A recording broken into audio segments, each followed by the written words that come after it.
अमन घर का बड़ा बेटा था तो पूरे घर की जिम्मेदारी अब उस पर ही थी। उसके पिताजी चाहते थे कि अमन अपनी बंजर पड़ी खेती में अच्छे से खेती करे, जिससे साल भर के खाने का इंतजाम हो जाए। लेकिन अमन की सोच कुछ अलग थी।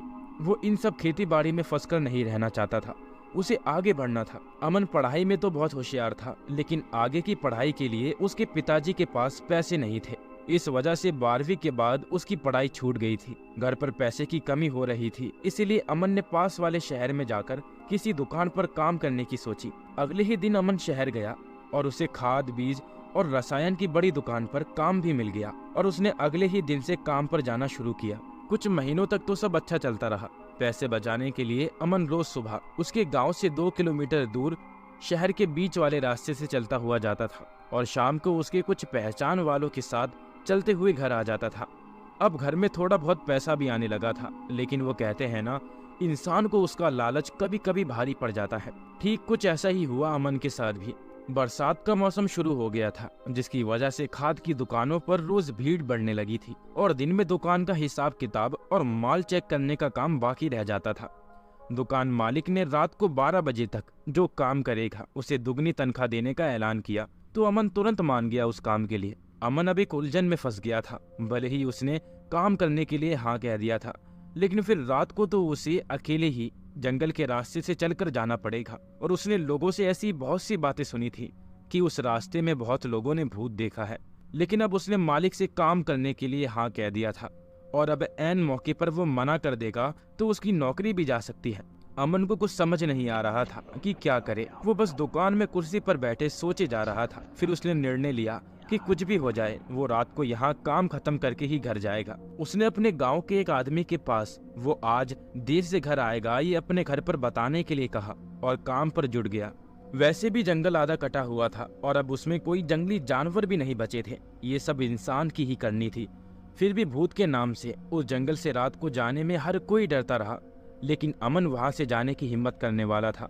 अमन मन लगाकर अपना काम करता रहा और आखिरकार 12 बजे तक उसका काम भी खत्म हो गया और वो अपना टिफिन बैग हाथ में लेकर वहां से अपने घर के लिए निकल पड़ा। शहर से बाहर निकलते ही जंगल का रास्ता शुरू हो गया। आज जंगल की तरफ देखकर लग रहा था मानो वो कब से अमन को निगलने के लिए तैयार ही था, बस उसका ही इंतजार कर रहा था। आज अमावस की रात थी। चारों तरफ घना अंधेरा छाया हुआ था। लगातार कभी न रुकने वाली कीड़ों की टर टर की आवाजें जंगल के चारों ओर से आ रही थी। बीच बीच में ही कुत्तों के रोने की आवाज भी आ रही थी।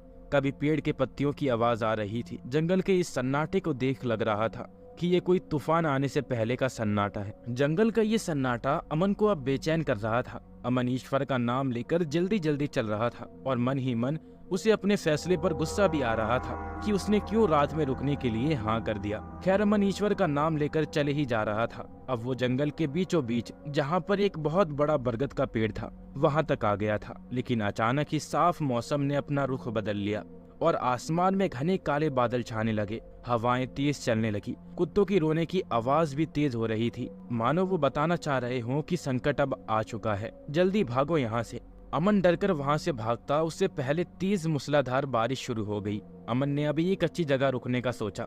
उसने इधर उधर देखा तो उसे घने बरगद का पेड़ दिखाई दिया। वो इतना घना था कि उसके नीचे बारिश की बूंदें भी नहीं गिर रही थी। अमन तुरंत भागकर उस पेड़ के नीचे जाकर खड़ा हो गया। पेड़ के नीचे खड़े होते ही अमन को घुटन सी हो रही थी। लग रहा था जैसे कोई उसकी सांसें रोक रहा हो, लेकिन उसके आसपास तो कोई नहीं दिख रहा था। अमन का दम घुटने लगा तो वो धीरे धीरे नीचे बैठने लगा, लेकिन तभी उसके हाथ में पहना हुआ पीतल का कड़ा किसी चीज में अटक गया।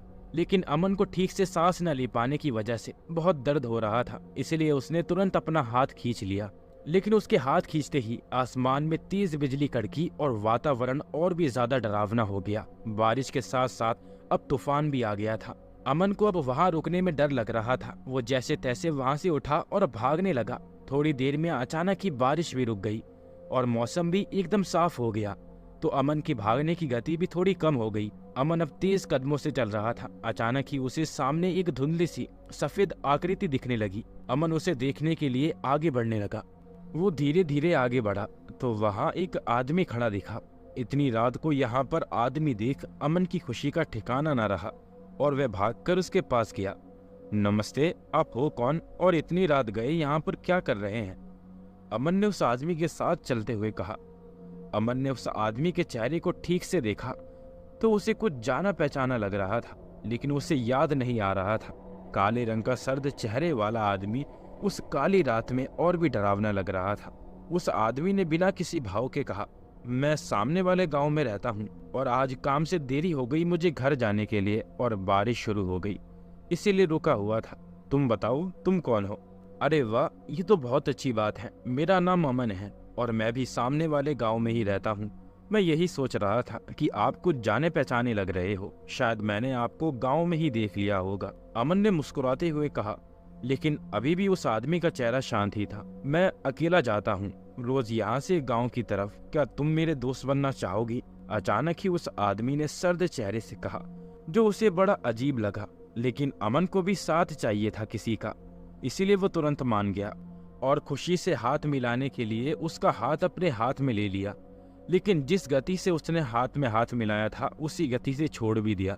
तुम्हारे हाथ इतने ठंडे क्यों हैं? ऐसा लग रहा था मानो मैंने हाथ में बर्फ लिया है।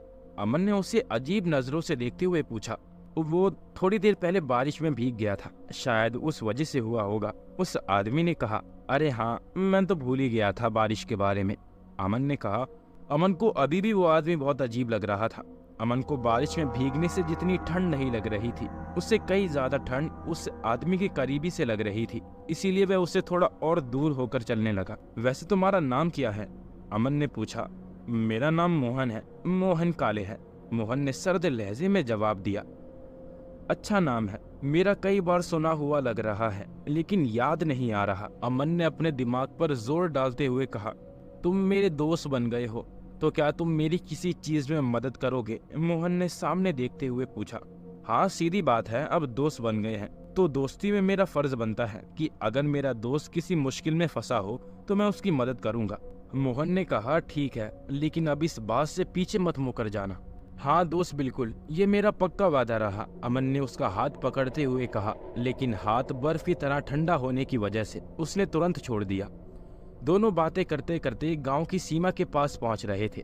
पूरे रास्ते भर अमन उससे कुछ न कुछ पूछता रहा, लेकिन मोहन उसका सर्द जवाब देता रहा।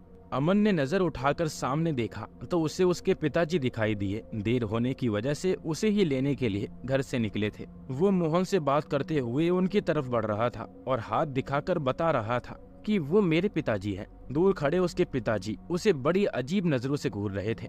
अमन गांव की सीमा पार कर कर अंदर चला गया। उसने पीछे देखा तो मोहन बाहर ही खड़ा था। क्या हुआ मोहन, तुम ऐसे वहां क्यों खड़े हो? मोहन ने कहा, मैं अंदर नहीं आ सकता। अमन ने हैरानी से पूछा, लेकिन क्यों? अब मुझसे चला नहीं जा रहा, ऐसा लग रहा है जैसे चक्कर आ रहे हैं। क्या तुम मेरा हाथ पकड़कर चलोगे थोड़ी देर के लिए? मोहन ने विनती करते हुए कहा। अरे इतनी सी तो बात है, अब मुझे दोस्त कहा है तो तुम्हारी इतनी तो मदद कर ही सकता हूँ। इतना कहकर अमन ने उसका ठंडा हाथ पकड़ लिया और गांव की सीमा से उसे अंदर ले जाने लगा। उधर अमन के पिताजी उसे ऐसी बातें करते देख डरकर उसके पास भागकर जाने लगे, लेकिन तब तक अमन मोहन का हाथ पकड़कर उसे गांव के अंदर ले आता है और उसी के साथ वहां पर तेज हवा चलने लगती है, बिजली कड़कने लगती है, पूरा वातावरण ही बदल जाता है। तभी पिताजी अमन के पास पहुंच जाते हैं और उसे पकड़कर पूछते हैं, ये क्या पागलों की तरह हवा से बातें कर रहा था? ये आप क्या कह रहे हैं पिताजी? मैं तो मेरे नए साथी मोहन से बातें करते हुए आया हूँ, ये देखिए। इतना कहकर अमन ने मोहन को दिखाने के लिए जैसे ही पीछे मुड़ा तो उसे पीछे दूर दूर तक कोई दिखाई नहीं दे रहा था। मोहन कहाँ गया? अभी तो मेरे साथ आया था और उसे चलने में तकलीफ हो रही थी, इसलिए मैंने उसका ठंडा हाथ पकड़कर उसे यहाँ तक लाया, लेकिन इतनी जल्दी वो कहाँ गायब हो गया? अमन ने परेशानी से उसे इधर उधर ढूंढते हुए कहा, लेकिन उसे वहाँ कोई नजर नहीं आ रहा था। ये क्या बकवास किए जा रहा है तू? कब से तेरे साथ कोई नहीं था? बहुत देर से तुझे देख रहा था, अकेले ही हवा में बातें करते हुए आ रहा था और थोड़ी देर पहले अचानक ही रुक गया और वापस चला गया और फिर हवा में ऐसे हाथ पकड़कर आया जैसे किसी को खींच के ला रहा हो। अकेले ही आया है तू? पिताजी ने चिढ़कर कहा। मैं सच में मोहन के साथ आया हूँ, वो अपने ही गांव का लड़का है। मैंने उसे कभी देखा नहीं, लेकिन उसका चेहरा जाना पहचाना लग रहा था और वो कह रहा था मैं अंदर नहीं आ सकता। मेरे पूछने पर उसने बताया कि उसके पैर दर्द कर रहे हैं, चक्कर आ रहा है, तो मैंने वापस जाकर उसका हाथ पकड़कर उसे अंदर ले आया। अमन ने कहा। अब अमन की बात सुन पिताजी समझ गए थे कि उसने बहुत बड़ा खतरा मोल लिया है। कहीं वो कोई आत्मा तो नहीं थी। और तू उसे हाथ पकड़कर गांव के अंदर ले आया। अब पता नहीं गांव पर कौन सा संकट आने वाला है, पिताजी ने डरते हुए कहा। पिताजी की बात सुन अमन तो बहुत ज्यादा डर गया। अचानक ही उसे ऐसा लगा मानो उसकी पीठ पर कोई बोझ रख दिया है। उसने जैसे ही पीछे मुड़कर देखा, उसकी तो जुबान ही लकवा मार गई और वो चक्कर खाकर नीचे गिर गया। दोस्तों, इस कहानी का अंत यही होता है। अगर आपको इसका अगला पार्ट चाहिए तो मुझे कमेंट में नेक्स्ट पार्ट लिख के जरूर भेजें।